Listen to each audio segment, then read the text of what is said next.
Welcome to சொடக்கு சமையல். இன்றைக்கி நாம் ரொம்ப சிம்பிளாக ஃப்ரெஞ்ச் டோஸ்ட் எப்படி செய்கிறதுன்னு பார்க்க போகிறோம்.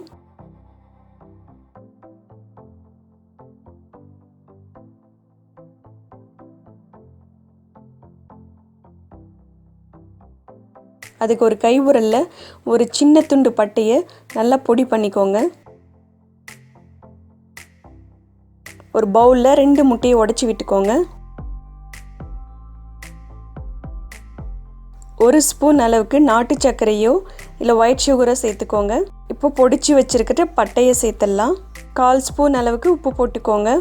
1/2 கப் அளவுக்கு காய்ச்சி ஆற வச்ச பால் சேர்த்துக்கோங்க. இதையெல்லாம் சேர்த்து நல்லா பீட் பண்ணிக்கோங்க. நம்ம இந்த பட்டை சேர்க்குறதால ஒரு சூப்பரான ஃப்ளேவர் கொடுக்கும். இப்போது இதை ஒரு பிளேட்க்கு மாற்றி வச்சிடலாம்.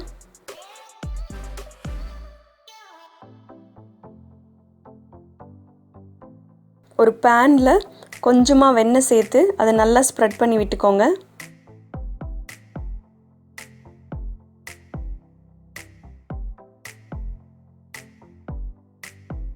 இப்போது ப்ரெட்டை இந்த எக்கில் நல்லா டிப் பண்ணி எடுத்துக்கோங்க.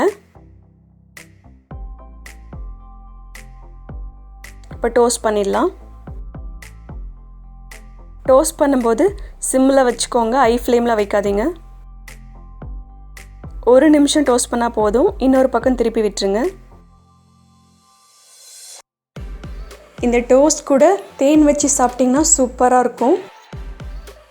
பாருங்கள், சூப்பரான ஃப்ரெஞ்ச் டோஸ்ட் ரெடி ஆகிடுச்சு. இப்போ இதையே நம்ம இந்தியன் ஸ்டைலில் எப்படி செய்கிறதுன்னு பார்க்கலாம்.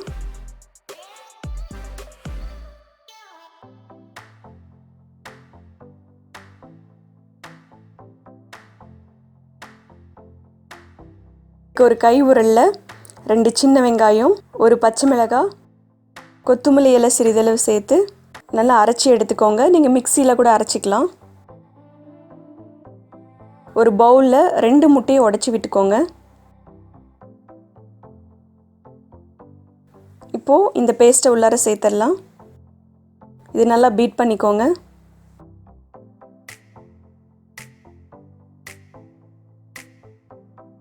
இதில் 1/2 ஸ்பூன் அளவுக்கு மிளகுத்தூள், 1/4 ஸ்பூன் அளவுக்கு உப்பு சேர்த்து இதையும் நல்லா பீட் பண்ணிக்கோங்க. இதை ஒரு பிளேட்டுக்கு மாற்றிடலாம். ஒரு பேனில் கொஞ்சமாக வெண்ணெய் சேர்த்து அதை நல்லா ஸ்ப்ரெட் பண்ணிக்கோங்க. இப்போது ப்ரெட்டை பீட் பண்ணி வச்சுருக்கிற எக் மிக்சரில் நல்லா டிப் பண்ணி எடுத்து டோஸ்ட் பண்ணிடலாம்.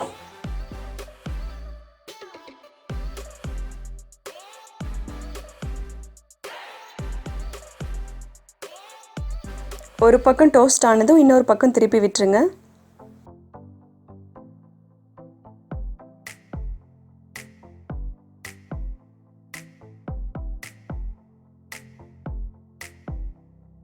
இந்த டோஸ்ட் கூட டொமேட்டோ கெச்சப் இல்லைனா ரெட் சில்லி சாஸ் வச்சு சாப்பிட்டிங்கன்னா ரொம்ப சூப்பராக இருக்கும். சூப்பரான Indian style French toast ready ஆகிடுச்சு. இதை நீங்களும் ட்ரை பண்ணி பாருங்கள். உங்களுக்கு இந்த வீடியோ பிடிச்சிருந்ததுன்னா லைக் பண்ணுங்கள், ஷேர் பண்ணுங்கள். சொடக்கு சமையலுக்கு சப்ஸ்கிரைப் பண்ணுங்கள்.